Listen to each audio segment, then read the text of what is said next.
ദാസേട്ടാ, അതായത് B J പിയുടെ മുൻപത്തെ സംസ്ഥാന വക്താവാണ് എം.എസ്. കുമാർ. ചാനൽ ചർച്ചകളിൽ വളരെ സുപരിചിതമായ മുഖമായിരുന്നു എം.എസ്. കുമാർ.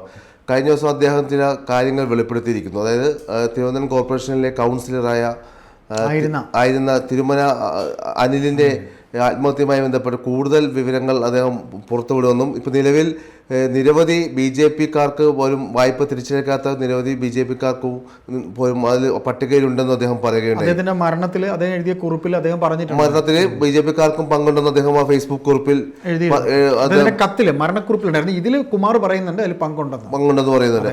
അത് ബി ജെ പി ഇനിയിപ്പോൾ 40 ദിവസത്തിൽ താഴെ മാത്രമേ ഉള്ളൂ ഈ തിരുവനന്തപുരം കോർപ്പറേഷനിലേക്ക് ഇലക്ഷൻ നടക്കാൻ പോകുന്നു. അപ്പോൾ ഇതിന്റെ പശ്ചാത്തലത്തിൽ ബി ജെ പിയുടെ ജയപരാജയങ്ങളെ എം.എസ്. കുമാറിന്റെ ഈ വെളിപ്പെടുത്തൽ ബാധിക്കും. അതിനകത്ത് ബാധിക്കും. അതായത് മുഹമ്മദ് പറഞ്ഞത് വളരെ കറക്റ്റാണ്. അതായത് ഇത്തരത്തിൽ ഒരു പോസ്റ്റ് കഴിഞ്ഞ ദിവസം എം.എസ്. കുമാർ എന്ന് പറയുന്ന നേതാവിൻ്റെതായി വന്നിട്ടുണ്ട്. ഞങ്ങൾ തിരുവനന്തപുരത്തുകാർക്ക് അറിയാവുന്നുള്ള ബി ജെ പിയുടെ സൗമ്യ മുഖങ്ങളിൽ ഒരാളാണ് എം.എസ്. കുമാർ. എം.എസ്. കുമാർ നേരത്തെ RSPയിൽ ഉണ്ടായിരുന്ന ആളാണ്. RSPയിൽ നിന്നാണ് അദ്ദേഹം ബി ജെ പിയിലേക്ക് മാറുന്നത്. അദ്ദേഹം ബി ജെ പിയുടെ നമ്മുടെ പി മുകുന്ദേട്ടനൊക്കെ തന്നെ അറിയാവുന്നുള്ള മറ്റ് ബി ജെ പിയുടെ തലമുതിർന്ന നേതാക്കൾക്കൊപ്പം തന്നെ തിരുവനന്തപുരത്തെ തലപ്പൊക്കമുള്ളൊരു നേതാവ് തന്നെയാണ്. അപ്പോൾ ഇതിൽ ഈ പറയുന്ന അനിൽ എന്ന് പറയുന്ന ബി ജെ പിക്കാരൻ്റെ മരണവുമായി ബന്ധപ്പെട്ട് വന്ന അദ്ദേഹം ആത്മഹത്യ ചെയ്ത് അവിടുത്തെ ഒരു സൊസൈറ്റിയിലെ ആൾക്കാർ നിക്ഷേപകർ പൈസ തിരിച്ച് ചോദിക്കുമ്പോൾ പാർട്ടിക്കാർ തന്നെ വായ്പ എടുത്തിട്ട് തിരിച്ചടയ്ക്കുന്നില്ല, അതിൻ്റെ എല്ലാ ഇതും എൻ്റെ അടുക്കിലേക്ക് വരികയാണ് എന്ന് ഈ അനിൽ അത് പരാതി പറയുകയും ആരും അത് കൈക്കൊള്ളുന്നില്ല. അദ്ദേഹം മരണപ്പെട്ടതിന് ശേഷം അന്നും ചില ബി ജെ പി പ്രവർത്തകർ പോസ്റ്റ് ഇട്ടിരുന്നു. അത് ഇവരെ നാണം കെട്ടവന്മാർ അദ്ദേഹത്തെ കൊന്ന ശേഷം വന്ന് നെഞ്ചിൽ റീത്തും വെച്ചിട്ട് അടുത്ത് നിന്ന് കള്ളക്കരച്ചിൽ കരയാണ്, ഈ നിന്ന് കരയുന്നവന്മാരൊക്കെ തന്നെയാണ് ഈ വായ്പ എടുത്തത് എന്നൊക്കെ പറഞ്ഞ് അന്ന് വി മുരളീധരനും വി രാജേഷും അടങ്ങുന്നവരൊക്കെ ഇദ്ദേഹത്തിൻ്റെ ആത്മഹത്യാക്കുറിപ്പിൽ ഞാൻ എൻ്റെ നാട്ടുകാരെ എൻ്റെ പാർട്ടിക്കാരെ സഹായിച്ചു പറഞ്ഞപ്പോൾ ആ വാക്കുകളിൽ തൂങ്ങി അതിനെ തിരിച്ചുവിടാൻ ശ്രമിച്ച ആളാണ് വി മുരളീധരൻ.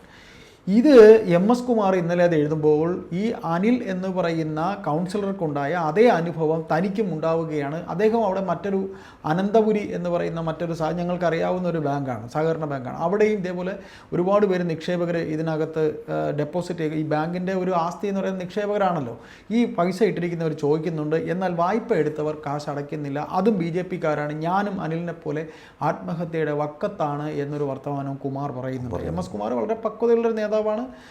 തിരുവനന്തപുരത്ത് മിക്കവാറും അമ്പലങ്ങളിലൊക്കെ ഞാൻ അദ്ദേഹത്തെ കണ്ടിട്ടുണ്ട്. അങ്ങനെ ഒരു ജനകീയ മുഖമാണ്.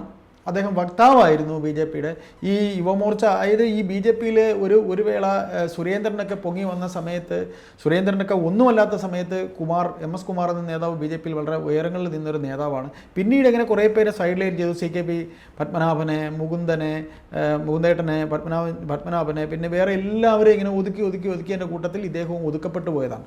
അപ്പോൾ അദ്ദേഹം ഒന്നുകൂടെ പറയുന്നുണ്ട്, ഇതേപോലെ വായ്പ എടുത്തവരൊക്കെ ആരൊക്കെയാണെന്ന് അവരുടെ പേര് ഞാൻ പുറത്തു വിടും, ഫേസ്ബുക്കിലൂടെ വരും ദിവസങ്ങളിൽ പുറത്തുവിടുന്ന അദ്ദേഹം പറഞ്ഞു. പിന്നെ രണ്ടാമത് അദ്ദേഹം ഒന്നുകൂടെ പറഞ്ഞു, അങ്ങനെ ഒരു ഈസി വാക്ക് ഓവർ പിന്നെ തിരുവനന്തപുരം കോർപ്പറേഷൻ ഇലക്ഷനിൽ ബി ജെ പിക്ക് ഉണ്ടാകും എന്ന് നിങ്ങൾ കരുതണ്ട, ഈ സത്യങ്ങളൊക്കെ പുറത്തു വരണമെന്ന്. കാര്യം രാജീവ് ചന്ദ്രശേഖർ എന്ന് പറയുന്ന പുതിയ പ്രസിഡന്റിനെ സംബന്ധിച്ച് അദ്ദേഹം പുതിയ ആൾക്കാരെ മത്സരിപ്പിക്കാൻ പോകുന്നു. പിന്നെ കരമന, ജയൻ തുടങ്ങിയിട്ടുള്ള ഒരുപാട് പേരുടെ പേരുകളൊക്കെ കൗൺസിലിലേക്ക് വരുന്നുണ്ട്. വി രാജേഷ് മേയർ സ്ഥാനാർത്ഥിയാണെന്ന് പറയുന്നു. പക്ഷേ ഇദ്ദേഹം പറയുന്നതിൽ ഒരുപാട് സത്യങ്ങളുണ്ട്. എം.എസ്. കുമാർ പറയുന്ന കാര്യം നമ്മളെല്ലാവരും മനസ്സിലാക്കേണ്ട ഒരു കാര്യം, ഈ പറയുന്ന ബി ജെ പി എന്ന് പറയുന്ന പാർട്ടി കേരളത്തിൽ എന്തുകൊണ്ട് വേരോട്ടം ഉണ്ടാകുന്നില്ല എന്ന് വെച്ചാൽ കോൺഗ്രസിനേക്കാളും കടുത്ത വിഭാഗീയത ഈ പറയുന്ന CPM ഒന്നുമല്ല, കോൺഗ്രസിനകത്ത് നടക്കുന്ന ഗ്രൂപ്പിസം ഇല്ലെന്നേ ഉള്ളൂ, കടുത്ത വിഭാഗീയത ഉള്ളൊരു പാർട്ടിയാണ് ബി ജെ പി. ഈ പറയുന്ന പോലെ പ്രത്യേകിച്ച് കേരളത്തിൽ നമുക്ക് ബി ജെ പിയോട് അല്ലെങ്കിൽ RSSനെ ബി ജെ പി ആയിട്ട് കൂട്ടണ്ട. RSS വേറൊരു വിഭാഗമാണ്. RSS ഇല്ലെങ്കിൽ ബി ജെ പി ഇല്ലെന്നുള്ള കാര്യം ഏത് രാഷ്ട്രീയ വിദ്യാർത്ഥിക്കും അറിയാം. RSS ആണ് ഇവരെല്ലാം. ഇപ്പോൾ കഴിഞ്ഞ തവണ അമിത്ഷാ ഇവിടെ തിരുവനന്തപുരത്ത് വന്നപ്പോൾ ഡൽഹിയിൽ നിന്ന് അദ്ദേഹം പുറപ്പെടുന്ന മുമ്പ് RSS വക്താക്കൾക്കാണ് മെസ്സേജ് കൊടുത്തത്. അമിത്ഷാ തിരുവനന്തപുരത്ത് വരുന്നുണ്ട്, നിങ്ങൾ RSS കാര്യവാഹകന്മാർ ഓൺലൈനിൽ വരണം, അദ്ദേഹമായിട്ട് സംസാരിക്കണം. എന്നിട്ട് അദ്ദേഹം വന്നിട്ട് ഒരു RSSകാരൻ്റെ ഭാഷയിലാണ് അമിത്ഷാ പറഞ്ഞിട്ട് പോയത്, നമുക്ക് തദ്ദേശ ഇലക്ഷനിൽ ജയിക്കണം, നിങ്ങളൊക്കെ തന്നെ ഇറങ്ങി പണിയെടുക്കണം. ഈ കോൺഗ്രസിനേക്കാളും UDF-നേക്കാളും കൂടുതൽ സീറ്റ് വരെ ബി ജെ പിക്ക് തീർച്ചയായിട്ടും കോർപ്പറേഷനിൽ ഉണ്ട്. കാരണം ഞാൻ പറഞ്ഞുതരാം, 100-ലധികം സീറ്റ് ഉണ്ടെന്നാണ് എൻ്റെ വിശ്വാസം തിരുവനന്തപുരം കോർപ്പറേഷനിൽ. അതിൽ കോൺഗ്രസിന് വെറും 10 സീറ്റാണുള്ളത്. ഏതാണ്ട് 20-22 സീറ്റ് ബി ജെ പിക്കുണ്ട്. ഈ 22 സീറ്റ് ബി ജെ പിക്ക് ചുമ്മാ കിട്ടിയതല്ല, അതൊക്കെ കോൺഗ്രസിൻ്റെ വോട്ടും കൂടെ മറിഞ്ഞു പോയിട്ടാണ്. കാര്യം തിരുവനന്തപുരം നഗരം എന്ന് പറയുന്നത് ഗവൺമെൻറ് എംപ്ലോയീസിൻ്റെ ഒരു മേഖലയാണ്. ഗവൺമെൻറ് എംപ്ലോയീസ് ഇവരൊക്കെ തന്നെ ഈ വോട്ടിട്ടിരിക്കുന്ന ഗവൺമെൻറ് എംപ്ലോയീസ് തന്നെ CITU, അതായത് NGO അസോസിയേഷനിലേക്ക് മെമ്പർമാരാണ്. അത് ഏറ്റവും വിചിത്രമായ കാര്യം. ഈ വോട്ട് പലതരത്തിൽ മാറിപ്പോകും, അറിയാമല്ലോ. കോർപ്പറേഷൻ ഇലക്ഷൻ വരുമ്പോൾ ഈ വ്യക്തിത്വം ഒരു വലിയ ഘടകമാണ്. ഒരു ഇപ്പോൾ എന്ന് വെച്ചാൽ ഏത് രാഷ്ട്രീയ പാർട്ടിയാണെങ്കിലും നമ്മളുമായി അടുത്ത് നിൽക്കുന്ന, നമ്മളൊരു കാര്യം പറഞ്ഞാൽ നമ്മൾ ഏത് കോർപ്പറേഷനിലും നമ്മളൊരു വീട് വെക്കേണ്ട പേപ്പറായിട്ട് ചെന്ന് നോക്കിയേ എങ്ങനെ ആയിരിക്കും ഈ കോർപ്പറേഷൻ ഉദ്യോഗസ്ഥർ എങ്ങനെ പെരുമാറുന്നത്? ഈ കോർപ്പറേഷൻ ഉദ്യോഗസ്ഥരുടെ പെരുമാറ്റം എന്ന് പറയുന്ന അങ്ങേയറ്റം വളരെ മ്ലേച്ഛമാണ്. അപ്പോൾ അതിന് നമ്മൾ കൗൺസിലറോട് പറയുകയാണ്, കൗൺസിലറെ എനിക്ക് ആ പേപ്പർ ശരിയാക്കി തരണം. ഞാൻ പോലും എൻ്റെ വീട് വയ്ക്കുന്ന കാര്യത്തിനല്ല, ഞാൻ അന്ന് കൗമുദിയിൽ ജോലി ചെയ്യുന്നവനാണ്. എൻ്റെ പേപ്പറിന് പോലും എൻ്റെ കൈക്കൂലി വാങ്ങിച്ച ഉദ്യോഗസ്ഥരുണ്ട് കോർപ്പറേഷനിൽ. ഞാൻ എന്നിട്ട് അന്ന് അവിടുത്തെ ഒരു വാർഡ് കൗൺസിലർ, അദ്ദേഹം ഇപ്പോഴും കൗൺസിലറാണ്, പാളയം രാജൻ എന്നാണ് പേര്. അദ്ദേഹമാണ് എൻ്റെ കൂടെ വന്നത്.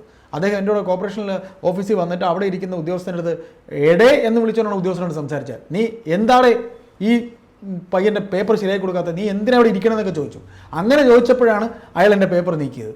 എന്നിട്ട് എൻ്റെ വീട്ടിൽ വന്ന് എൻ്റെ ടൗണിന് അടുത്ത് അല്ല പിന്നെ പാഡി ഫീൽഡാണെന്ന് പറഞ്ഞിട്ട് കുരുക്കെഴുതി വെച്ചു. അപ്പോൾ ഈ ഉദ്യോഗസ്ഥർ നമ്മൾ വിചാരിക്കുന്ന പോലെയൊന്നുമല്ല. എന്നിട്ട് ആ കുരുക്ക് മാറ്റാൻ അതും എന്നെ സഹായിച്ച ഈ പാളയം രാജൻ എന്ന് പറയുന്ന കൗൺസിലറാണ്. അപ്പോൾ എനിക്ക് പറയാനുള്ളത്, കാലാകാലങ്ങളായിട്ട് ചില കൗൺസിലർമാർ ഏത് രാഷ്ട്രീയ പാർട്ടിയിലായാലും ജയിക്കും. ഇപ്പോൾ പേട്ടയിൽ ഒരു അനിൽ എന്ന് പറഞ്ഞിട്ട് ഒരു കൗൺസിലറുണ്ട്. ഇയാൾ ജയിക്കുന്നത് പിന്നെ CPM-കാരെ വോട്ടുകൊണ്ടാണ് ജയിക്കുന്നത്. അതെന്തുകൊണ്ടാണ്? കാര്യം കൗൺസിൽ ഇലക്ഷനിൽ അങ്ങനെ ഒരു ഇതുണ്ട്, വ്യക്തിപരമായ അടുപ്പമുണ്ട്. അത് ചിലയിടങ്ങളിൽ അങ്ങനെയുണ്ട്. അങ്ങനെ നോക്കുമ്പോൾ ഇത്തവണ ഇദ്ദേഹം ഈ ഒരു കുറിപ്പ് കൂടെ എഴുതുമ്പോൾ BJP-യിൽ അവർ ഗ്രാസ് റൂട്ട് ലെവൽ മുതലിങ്ങനെ ഒരു ഇതുണ്ടാക്കാൻ, അടിസ്ഥാനം മുതലിങ്ങനെ, ആദ്യം വേണ്ടത് കൗൺസിൽ അല്ലെങ്കിൽ പഞ്ചായത്തൊക്കെ ആണല്ലോ, അവിടുന്ന് മുതലാണല്ലോ MLA-യിലേക്ക് വരേണ്ടത്. അവർ ആ ഒരു ശ്രമം നടത്താനായി പുറപ്പെടുമ്പോൾ ഈ ഒരു സംഭവം അവരെ വല്ലാതെ ബാധിക്കാൻ സാധ്യതയുണ്ട്. MS കുമാറിനെ അനുനയിപ്പിക്കാനുള്ള ശ്രമങ്ങളൊക്കെ പല രീതിയിൽ നടക്കുന്നുണ്ടെന്ന് പറയുന്നു. പക്ഷേ MS കുമാർ ഇത്തരത്തിൽ പേര് പുറത്താക്കി വിട്ടാൽ BJP-ക്ക് അതൊരു വലിയ ബാധ്യതയാവും. അടുത്തൊരു കോർപ്പറേഷൻ ഇലക്ഷനിൽ അത് നല്ലോണം, അത് ഏറ്റവും കൂടുതൽ സ്കോർ ചെയ്യാൻ ഇറങ്ങി പുറപ്പെടുന്നത് CPM ആയിരിക്കും. CPM-ന് പിറകെ കോൺഗ്രസും ഉണ്ടാകും. കാര്യം ഇതിന് അന്വേഷണം ഗവൺമെൻറ് പ്രഖ്യാപിച്ചിട്ടുണ്ട്. എന്തുകൊണ്ടാണ്? ഈ അനിൽ എന്ന് പറഞ്ഞ മരണപ്പെട്ട കൗൺസിലർ ഞങ്ങൾ ഇവിടുന്ന് വിളിച്ചിട്ടുണ്ട്. ചില കാര്യങ്ങൾക്ക് ഞാൻ അദ്ദേഹത്തെ വിളിച്ച് ടെലിപോർട്ട് വരെ ഞാൻ എടുത്തിട്ടുണ്ട്. വളരെ നല്ല മാന്യനായ ഒരു BJP-കാരനാണ്. അങ്ങനെ നിരവധി BJP മുഖങ്ങൾ തിരുവനന്തപുരത്തുണ്ട്. അങ്ങനെയുള്ള ഒരുപാട് 10 വയസ്സ് പോലും ഉണ്ടാക്കാത്തവർ. ഇപ്പോൾ അദ്ദേഹത്തിൻ്റെ മക്കളെയും കുടുംബത്തെ, അതാണ് MS കുമാർ പറഞ്ഞത്, 2 പൊന്നോമനകളായ കുഞ്ഞുങ്ങളെയും കളഞ്ഞ് അവൻ്റെ ജീവിതം നഷ്ടപ്പെടുത്തേണ്ടി വന്നു, അതിൻ്റെ ആവശ്യം അവനുണ്ടായിരുന്നില്ല എന്നും അദ്ദേഹം പറഞ്ഞിട്ടുണ്ട്. ഏതായാലും ഇനി വരുന്ന ദിവസങ്ങളിൽ അദ്ദേഹത്തിൻ്റെ ഫേസ്ബുക്ക് പോസ്റ്റ് പുറത്തു വരികയാണെങ്കിൽ അദ്ദേഹത്തിൻ്റെ പാർട്ടിക്കകത്ത് വലിയ വിഷയമുണ്ടാകും.